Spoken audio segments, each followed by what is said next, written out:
দোয়া নিয়ে আমরা অনেক তাড়াহুড়ো করে থাকি, বিশেষ করে আমাদের কোনো চাওয়া আল্লাহ সুবহানাহু ওয়া তাআলার কাছে পেশ করার পর যদি সেটা কবুল হতে দেরি হয় বা আমাদের কাঙ্ক্ষিত বিষয়টা পেতে দেরি হয়, তখনই আমরা হাহুতাশ করা শুরু করে দেই, অথচ এটা উচিত নয়।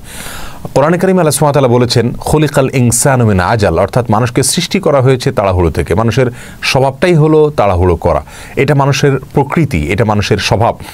অতএব দোয়ার ক্ষেত্রেও আমরা সেটা করে থাকি। কোরআনে কারিমে আল্লাহ সুবহানাহু ওয়া তাআলা বলেছেন উদউনি আস্তাজিব লাকুম, অর্থাৎ তোমরা আমার কাছে দোয়া করো, আমি তোমাদের দোয়া কবুল করব। এখানে আল্লাহ সুবহানাহু ওয়া তাআলা নির্দেশ করেছেন দোয়া করার জন্য, সেই সাথে আল্লাহ সুবহানাহু ওয়া তাআলা কথা দিয়েছেন, অঙ্গীকার করেছেন, ওয়াদা করেছেন তিনি আমাদের দোয়া কবুল করবেন। বিধায় একজন মুসলিম আল্লাহ সুবহানাহু ওয়া তাআলার কাছে দোয়া করার সময় দোয়ার শর্তগুলো মেনে লক্ষ্য রেখে তিনি দোয়া করবেন। দোয়ার যে মৌলিক শর্তগুলো আছে, হারাম কিছু, অবৈধ কিছু আল্লাহর কাছে চাইবেন না, এবং আল্লাহ সুবহানাহু ওয়া তাআলার কাছে নিশ্চিত করে চাইবেন, দোদুল্যমান অবস্থায় চাইবেন না, এবং পাবেন সে আশা পরিপূর্ণভাবে রেখে তারপরে চাইবেন, হালাল বক্ষণ করবেন। দোয়া কবুলের আরও যে সমস্ত শর্তগুলো আছে, আল্লাহ প্রশংসা করবেন, দোয়াতে দুরূদ পেশ করবেন, এই শর্তগুলোকে পূরণ করে একজন মুসলিম যদি আল্লাহর কাছে কিছু চায়, তার নিশ্চিত থাকা উচিত যে আল্লাহ সুবহানাহু ওয়া তাআলার ওয়াদার ব্যতিক্রম তিনি করেন না, অতএব তার দোয়া অবশ্যই কবুল হবে। তবে হ্যাঁ, কখনো কখনো দোয়া আল্লাহ সুবহানাহু ওয়া তাআলা বান্দা যা চায়, যখন চায় তখনই দিয়ে দেন, এরকম যেমন দোয়া কবুল হয়, তেমনিভাবে দোয়া কবুলের আরও একটি রূপ রয়েছে, তা হলো আমরা আল্লাহর কাছে নির্দিষ্ট সময়ে কোনো কিছু চাইলে আল্লাহ তাআলা হয়তো ওই সময় সেটি দিলেন না, দিলেন তার অনেক পরে, অথবা যে জিনিসটা আমি চাইলাম তা না দিয়ে আল্লাহ তাআলা দিলেন ভিন্ন কিছু, এটাও দোয়া কবুলের আরেকটি রূপ। কারণ হতে পারে আমি যা চেয়েছি এর চাইতে গুরুত্বপূর্ণ কোনো প্রয়োজন আমার আছে, যেটা হয়তো আমার মাথায় আসছে না, আল্লাহ তাআলা সেটা আমাকে দিলেন। অথবা আমি যে মুহূর্তে চেয়েছি এই মুহূর্তে আমার জন্য এই জিনিসটা আমি পাওয়াটা আমার জন্য কল্যাণের হবে না, বরং যখন কল্যাণ হবে আল্লাহ সুবহানাহু ওয়া তাআলা তখন দিলেন। এটাও এক প্রকার দোয়া কবুল হওয়া। আর দোয়া কবুলের আরও একটি রূপ হলো, দুনিয়াতে আমার কাঙ্ক্ষিত বিষয়টি মোটেও দেওয়া হলো না, কিন্তু আখিরাতে তার বিনিময়ে আল্লাহ সুবহানাহু ওয়া তাআলা সওয়াব দান করলেন।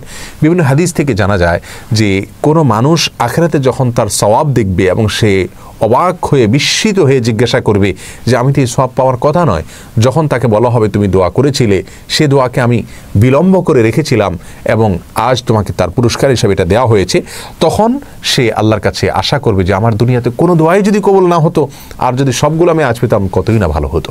এজন্য প্রিয় দর্শক, আমাদের উচিত হবে সমস্ত দোয়াগুলোকে আল্লাহ সুবহানাহু ওয়া তাআলার কাছে শর্ত পূরণ করে করা এবং আল্লাহর কাছে ছেড়ে দেওয়া, ন্যস্ত করে দেওয়া। আল্লাহ সুবহানাহু ওয়া তাআলা আমার জন্য যা কল্যাণের সেটাই করবেন। আমার জন্য আমি যেটাকে কল্যাণকর মনে করছি, আল্লাহ তাআলা যেটাকে কল্যাণকর ফয়সালা করেছেন সেটা নিশ্চয়ই আমার কল্যাণকর বোঝার চাইতে অনেক বেশি আমার জন্য উপকারী এবং বাস্তব হবে, যৌক্তিক হবে। বিধায় দোয়ার ক্ষেত্রে আমাদের তাড়াহুড়ো করা উচিত নয়। সেই সাথে দোয়ার মধ্যে এবং দোয়ার বাইরেও সবসময় একজন মুসলমান উচিত হলো রাসূল করিম সাল্লাল্লাহু আলাইহি ওয়াসাল্লামের প্রতি বেশি বেশি দুরূদ প্রেরণ করা। দুরূদ প্রেরণ করা এটা ব্যক্তিগত আমল, যার যার মতো করে আমরা ব্যক্তিগতভাবে করবার জন্য দলবদ্ধ হওয়ার কোনো প্রয়োজন নেই। মান সাল্লা আলাইহি মাররাতান সাল্লাল্লাহু আলাইহি আশারা, নবী আলাইহিস সালাম বলেছেন, কেউ যদি একবার দুরূদ প্রেরণ করে আমার প্রতি, অর্থাৎ আমার জন্য দোয়া করে, আল্লাহ সুবহানাহু ওয়া তাআলা তার প্রতি 10 বার রহমত নাজিল করেন। আর এছাড়া দুনিয়ার যে কোনো পেরেশানি দূরের জন্য দুরূদ পাঠের আমল, এবং রিজিকের অনটন দূর করার জন্য দুরূদ পাঠের আমল, এবং যে কোনো বিপদ আপদ থেকে মুক্তির জন্য দুরূদ পাঠের আমল অত্যন্ত গুরুত্বপূর্ণ। এই জন্য যে কোনো দুরূদ আমরা পড়তে পারি, আল্লাহুম্মা সাল্লি আলা মুহাম্মদ ওয়া আলা আলি মুহাম্মদ সাল্লাল্লাহু আলাইহি ওয়াসাল্লাম, অথবা দুরূদ ইব্রাহিম। এই যে যত ধরনের দুরূদ আছে, এর যে কোনো দুরূদ আমরা চলতে ফিরতে, উঠতে বসতে, অজুতে, বিনা অজুতে সবসময় পড়তে পারি। তবে দুরূদ পাঠের জন্য সবচেয়ে উত্তম সময় হলো শুক্রবার সন্ধ্যা থেকে, অর্থাৎ বৃহস্পতিবার সন্ধ্যা থেকে শুক্রবার সন্ধ্যা পর্যন্ত এই 24 ঘন্টার সময়টা দুরূদ পাঠের জন্য সবচেয়ে উত্তম সময়।